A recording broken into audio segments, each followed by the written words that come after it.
Good afternoon. My name's Ross Taylor. I'm the owner of Buffaload Logistics, and I'm here today to try and make you public aware of what's going on in the background with our environment agencies and our local councils and local authorities, because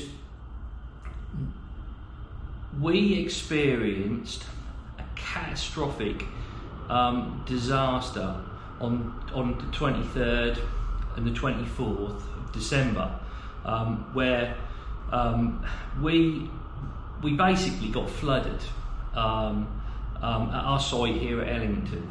It was an absolute unexpected. It was a lot of rain that day. More than normal. We had a gut feeling that the river might run over onto the road, and basically it was rising from 5 o'clock in the evening and rising. We panicked at about 9 o'clock at night, and basically we went farmer style, because also I'm a farmer in the Fens at Ely. Potato farmer, also own Corker's Crisps, so I know about water and stuff. So we acted. We called people in with pumps just in case that there was a problem, because we just didn't know what. It just didn't feel right.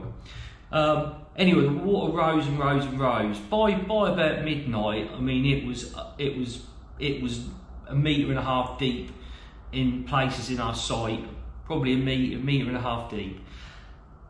And then all of a sudden, at 1 o'clock in the morning, we was, well, at the time I was on a digger trying to block things up, trying to protect things, which was almost a fighting a losing battle. We experienced a tidal wave.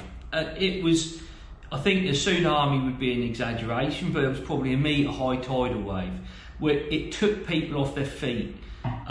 It was unbelievable. Basically, it came down the Ellington Brook, which goes from there into Huntingdon. It was something, unless you see it, you wouldn't believe it could happen.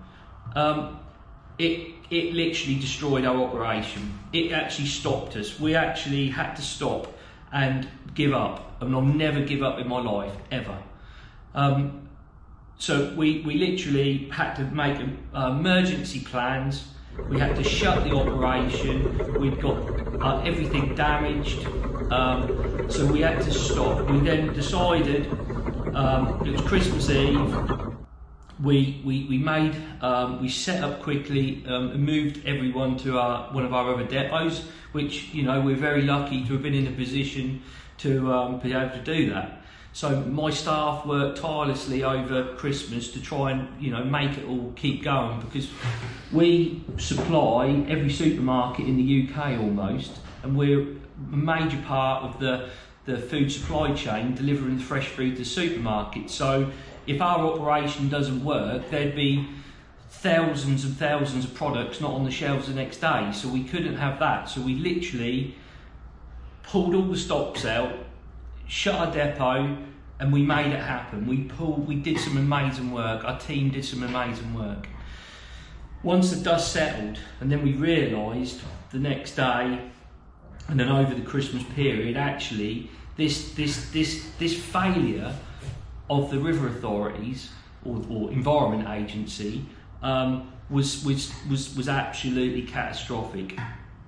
You know, we've known for years it's been disastrous, and I think the reason for this video is I want to start this petition, and I've started this group, and this group I need people to join to help. This helps everybody who lives in East Anglia, because if East Anglia floods, it affects people who even live on the high towns like Ely, because the road network floods, the railways almost flooded. It's close, so close to a disaster that people don't understand. So the reason I'm doing this is I just need to explain to people that we've got the main river, which is called the 100 foot, and then there's the New Bedford. I'm not a drainage expert, but basically these two rivers haven't had any maintenance done of them, and they're running at about 30% to 40% capacity. So all of this water we have coming into Cambridgeshire and Huntingdonshire from all the other counties, we are the hub. We are the top of the funnel for the whole county here. And at Erith is the bottleneck. And at Erith, the water then goes from Erith to King's Lynn, and then basically out to sea. Now that there, you could actually walk across it. There's actually room to have a beach on it, and that used to be the 100 foot. Some people say it was because the river was 100 foot wide, but I'm not, you know, at the end of the day, it was double the width and double the depth. It was what it was designed to do to what it is today.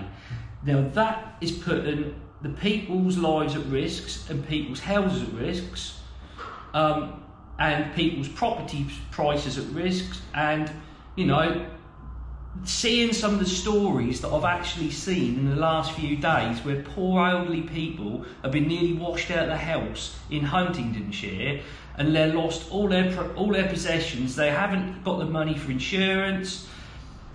And then hearing the things I've heard from the authorities this week, and I can't, you know, I don't feel like naming and shaming anybody, but literally I've wrote to them and they really don't care. They do not understand our water systems. They don't understand what pressure they're under, and they don't understand if that river isn't done out, and we keep taking and building more and taking all of this water from everywhere, and we can't get it out to sea. The fens will disappear, and all the farmland will disappear, which is my farm gone, and hundreds of other farms disappear, and their livelihoods. And also, if you live in a beautiful place like Hemmingford or everything, that will be underwater as well, because that will flood before we flood. So everybody has got to sign this petition. It's not live yet, but I'll let you know when it's live.